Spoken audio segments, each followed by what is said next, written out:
દક્ષિણ ગુજરાતની જ્યાં નવસારી જિલ્લામાં જલાલપોર તાલુકામાં ભાજપમાં ભડકા જેવી સ્થિતિ છે। સંગઠનમાં સતત જલાલપોર તાલુકાની ઉપેક્ષાને લઈને હજુ પણ રાજીનામાનો દોર યથાવત છે। હવે તાલુકાના શક્તિ કેન્દ્રના પ્રમુખોએ પણ રાજીનામા ધરી દીધા, જે પૈકી કેટલાક કાર્યકર્તાઓ સરપંચ અને ઉપસરપંચ તરીકે પણ કાર્યરત છે। પરંતુ છેલ્લા 15 દિવસથી તાલુકા ભાજપ સંગઠનમાંથી સતત રાજીનામા અપાઈ રહ્યા છે અને આંકડો 50ને પાર પહોંચ્યો છે।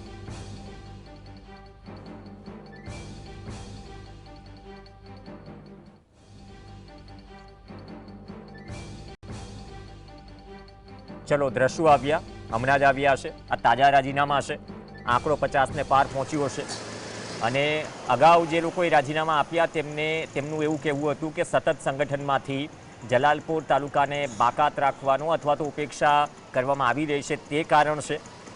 તેઓ હોદ્દા પરથી રાજીનામા આપ્યા છે, પરંતુ તેઓ પક્ષ માટે કાર્ય કરતા રહેશે। તો આ રાજીનામાનો દોર યથાવત છે અને હવે આ રાજીનામાનો આંકડો 50ને પાર પહોંચ્યો છે।